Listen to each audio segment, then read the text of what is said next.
మరి దేవునితో సహవాసం చేయడానికి వెళుతూ ఉన్నాం, అదే ప్రార్థన అని నేర్చుకుంటున్నాం.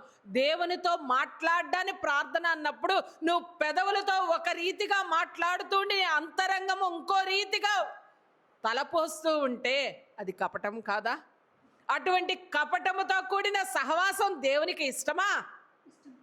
అటువంటి సహవాసాన్ని దేవుడు లక్ష్య పెట్టాడు. అందుకనే దేవుడు నీ ప్రార్థన ఆలకించరు.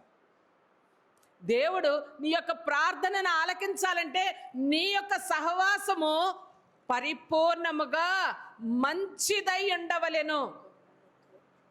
మంచి అంటే మంచి చెడు గురించి కూడా చెప్పుకున్నాం. మంచిది అంటే మనకు కావలసింది ఏంటి? ఆజ్ఞానుసారముగా మన యొక్క ప్రార్థన ఉండగలగాలి. ఇక్కడ దేవుడు మాట్లాడే విషయం గురించి చెప్పడం లేదు. నువ్వు ఏ విషయం గురించి అయినా అడుగుతూ ఉంటావు, ప్రార్థన చేస్తూ ఉంటాం. ప్రతి ఒక్కళ్ళు నిద్ర లేచినది మొదలుకొని నాకు ఇది కావాలి అది కావాలని దేవుణ్ణి అడుగుతూనే ఉంటాం. బిడ్డల విషయంలో అడుగుతాం, భర్త విషయంలో అడుగుతాం, లేకపోతే ఇంకా అనేక రకాల విషయాల్లో అడుగుతూ ఉంటాం.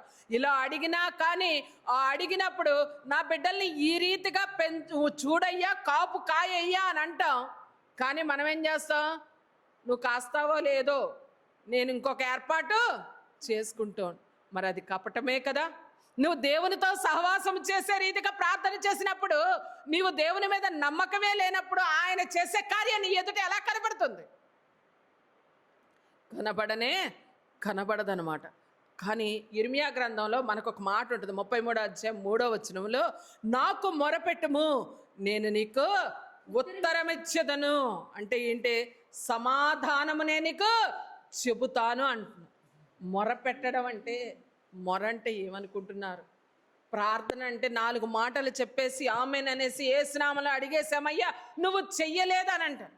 మొర పెట్టడం అంటే పరలోకములో ఉన్న తండ్రి అయిన దేవునికి నీ స్వరము వినబడే విధముగా మొర పెట్టగలగాలి. మన ప్రార్థన పెదవుల నుంచి నుదుటి వరకే వెళ్లకుండా ఉంటే పరలోకములో 7 లోకములకు అవతల ఉన్న తండ్రి అయిన దేవుని యొద్దకు నీ మొర ఎలా చేరుతుంది? కానీ దేవుడే చెబుతున్న మాట ఏంటి? నాకు మొరపెట్టుము నేను నీకు ఉత్తరం ఇస్తాను. నీవు ప్రాణాపాయ స్థితిలో ఉన్నావు, ఒక్క క్షణంలో నువ్వు చనిపోతావు అని నీకు తెలిసింది అనుకోండి, అప్పుడు నీ అంతరంగం ఎలా ఉంటుంది? హిజ్కియా గారి గురించి మనం చదువుతాం. హిజ్కియా గారికి కన్నుల ముందు మరణము కనబడింది. అప్పుడు వెంటనే ఆయన వెనుక తట్టిక సింహాసనమునకు వెనుక తట్టిక తిరిగి ఏ రీతిగా ప్రార్థన చేశారు? అదమ్మ అంతరంగపు మొర అంటే.